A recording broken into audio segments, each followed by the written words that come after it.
Romo, aku ngefans sama Romo Koko. Jangan ngefans sama saya, rugi, nggak dapat apa-apa. Kamu harus ngefans sama Tuhan Yesus, oke? Romo, saya sering dihianati mau baik teman maupun rekan kerja. I feel you, Felix, I feel you. Banyak backstabber terutama di dunia kerja. Kalau engkau hidup dalam dunia korporasi, engkau akan tahu bahwa teman satu tim itu belum tentu tulus. Teman satu kantor itu belum tentu baik semua. Ada yang wajahnya senyum, tapi karena bersaing dalam karir, mereka bersiap dengan keris di belakang lalu akan menusukmu dari belakang. Dan itu banyak sekali terjadi. Itu sebabnya banyak sekali orang kantoran yang merasa lingkungan kerjanya sangat toksik. Di depan, seseorang bisa tampil begitu manis, begitu anggun, kata-katanya, pokoknya lebih manis dari madu.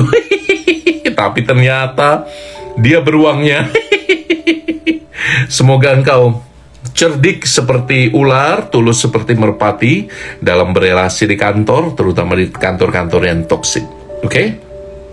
I feel you. Lalu, ada pertanyaan sangat bagus ini. Romo, dikasih solusi dong untuk saya. Saya selama ini merasa bersalah dan merasa cemas berlebihan. Lindot, I feel you. Namamu beneran Lindot?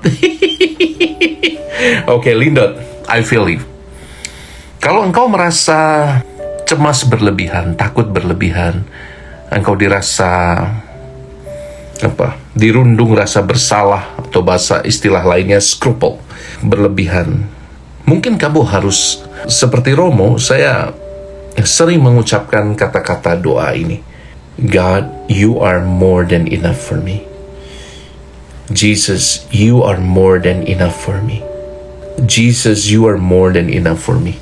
Biasa kata-kata itu akan menyembuhkan saya dari rasa takut, rasa cemas yang tidak beralasan. Saya akan katakan, Tuhan, Engkau lebih dari cukup bagiku. Tuhan Yesus, Engkau lebih dari cukup bagiku. You are more than enough for me. Kadang-kadang ada begitu banyak hal yang membuat kita takut, cemas, tidak beralasan. Tapi berpegang pada tangan Tuhan, it will make you feel better. Okay? Dan berpegang pada belas kasih Tuhan bukan menandakan bahwa saya lemah, bukan menandakan bahwa saya itu tidak berdaya. No, justru keputusanmu untuk mengangkat tanganmu dan memegang salib Yesus senantiasa, itu tanda keperkasaanmu, tanda bahwa roh itu bekerja di dalammu. Jadi kalau ada roh kedagingan yang membuatmu cemas, takut, merasa bersalah, berlebihan, kamu pegang Roh Kudus. Kamu ucapkan, karena yang berdoa itu bukan engkau, Lindot, tapi yang berdoa itu adalah roh yang di dalam dirimu. Roh Kudus itu yang memanggil Allah sebagai Bapa itu. Kamu bilang, Tuhan, Engkau lebih dari cukup untukku. Tuhan Yesus, Engkau lebih dari cukup untukku. Semoga membantumu ya. Nah, Romo mau cerita nih, mungkin agak lucu nih. Jadi, beberapa tahun ini kan banyak gereja yang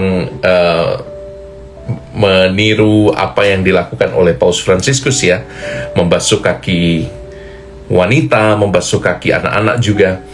Jadi satu kali di paroki yang saya tidak akan sebutkan namanya, di mana salah satu rasulnya itu diganti dengan seorang ibu-ibu yang gampang sekali tersentuh.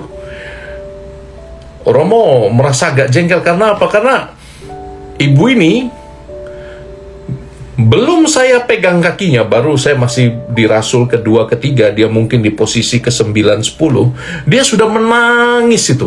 Sudah habis air mata, maskaranya itu udah luntur, jadi wajahnya hitam-hitam. Dan ketika sampai di kakinya, dia histeris ya, menangis histeris. Baru saya pegang kakinya, mau saya cuci, ditarik kakinya. Baru saya pegang lagi, kakinya ditarik lagi. Jangan Romo, saya tidak layak. Romo, jangan Romo, saya tidak layak. Romo kan sudah sakit pinggang itu, karena dia sudah urutan ke-9, ke-10, saya harus berlutut lama sekali mencuci kakinya. Dan sampai saya sedikit emosi. Saya tarik kakinya. Diam, tenang.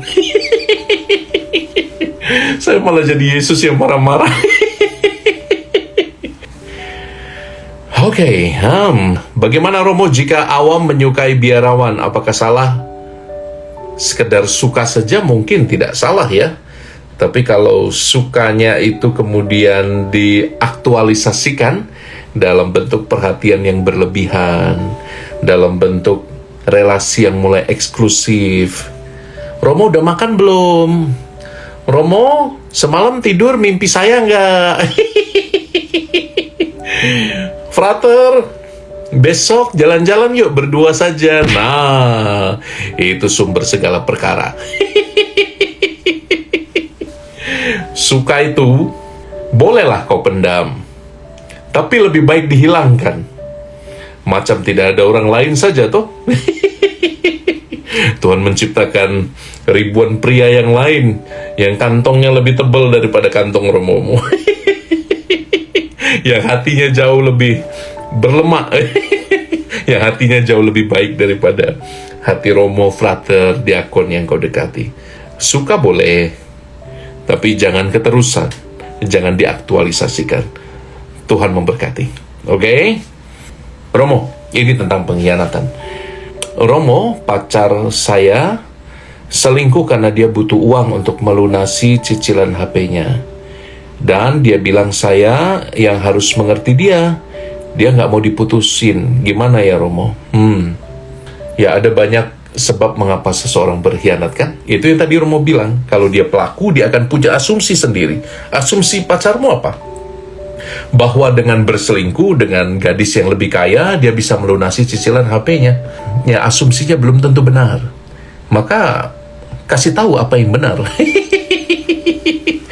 Kasih tahu dengan tegas apa yang benar. Kalau memang dia tidak mampu melihat kesalahannya, ya harus berani ambil keputusan. Dan kalau bisa diberitahu dan dia menerima apa kesalahannya, ya kalian berdua yang harus memutuskan apa langkah berikutnya. Bijaksana bawa dalam doa, ya. Ada banyak hal di dunia ini yang kadang-kadang memaksa kita melakukan tindakan-tindakan yang tidak sesuai. Tapi sekali lagi lihat motifnya, lihat caranya, dan lihat efeknya. Jadi keputusan seseorang bisa dikatakan baik atau buruk kalau caranya itu baik, motivasinya baik atau buruk. Lihat juga hasilnya baik atau buruk. Oke? Tuhan memberkatimu. Romo, apakah bisa dikatakan pengkhianatan Yudas yang membuat akhirnya peristiwa Yesus disalib itu terjadi? Mengapa Bapa mengizinkan kejadian pengkhianatan itu terjadi?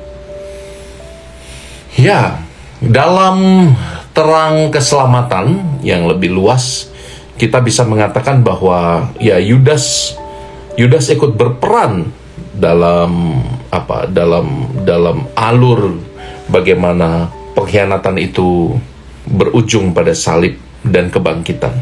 Tapi kita juga tidak bisa menduga-duga apakah kalau nggak ada Yudas lalu tidak ada keselamatan pun, apakah harus ada Yudas gitu kan. Bagi saya bukan itu yang penting, saudaraku.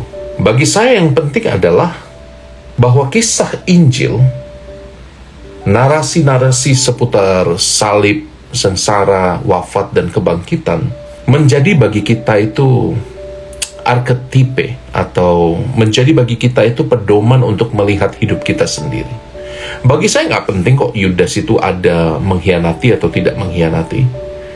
Karena by the end sejak awal Yesus tahu bahwa inilah jalannya, salib itulah jalannya. Karena tidak ada manusia yang mampu menyelamatkan dirinya. Setelah kejatuhan manusia dalam dosa, hanya Allah sadar bahwa hanya Dia yang bisa menyelamatkan manusia. Dan itu sebabnya jalan penderitaan yang dipilih, untuk menunjukkan pada kita seberapa besar cinta dan kasih sayang Allah. Maka apakah pengkhianatan itu lalu memicu salib, memicu kebangkitan? Well, bagi saya, kalau mau pakai urut-urutan logis, bisa iya, bisa tidak, ya kan? Emangnya kalau Yudas setia, tidak berkhianat, lalu tidak ada yang lain yang bisa membuat Yesus ditangkap? Jadi, bagi saya bukan itu poin yang penting. Bagi saya adalah bahwa cerita narasi pengkhianatan ini membawa kita untuk bertanya lebih dalam tentang hidup kita. Tentang hidup kita yang banyak kali tidak baik-baik saja. Tuhan memberkatimu.